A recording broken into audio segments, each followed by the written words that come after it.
অমরপুরে স্বাস্থ্য পরিষেবায় নতুন সংযোজন যুক্ত হতে চলেছে। অমরপুরে স্বাস্থ্য পরিষেবায় নতুন সংযোজন যুক্ত হতে চলেছে খুব শীঘ্রই। প্রায় 2.5 কোটি টাকা ব্যয়ে নির্মিত ফিল্ড হাসপাতাল উদ্বোধন খুব সহসাই হতে চলেছে। ফিল্ড হাসপাতাল উদ্বোধন হলে উপকৃত হবেন সমগ্র মহকুমাবাসীরা।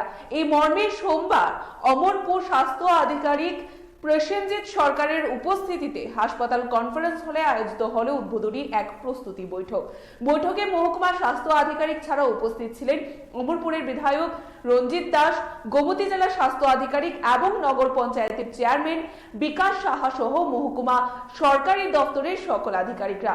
বৈঠক শেষে বিধায়ক রঞ্জিত দাস জানান, নতুন নির্মিত ফিল্ড হাসপাতাল এবং মহকুমা হাসপাতাল ওটিপি, প্রসূতি বিভাগ এবং জেনেটিক ঔষধশালা উদ্বোধন করবেন আগামী জানুয়ারি মাসের প্রথম সপ্তাহে রাজ্যের মুখ্যমন্ত্রী প্রফেসর ডক্টর মানিক সাহা। আজকে আমাদের এসডিএমও সাহেবের তত্ত্বাবধানে অমরপুরে আমাদের এখানে একটা ফিল্ড হসপিটাল এবং ওটিপি এবং আমাদের জেনেটিক ওষুধ এই তিনটা উদ্বোধন করার জন্য আজকে আমরা প্রাইমারি একটা মিটিং করা হয়েছে।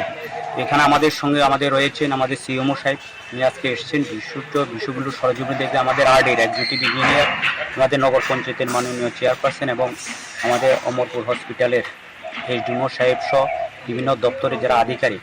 তো আমরা এই বিষয়ে আজকে একটা সিদ্ধান্ত হয়েছে যে মাননীয় মুখ্যমন্ত্রীকে দিয়ে তিনটি একই সঙ্গে আমরা উদ্বোধন করব।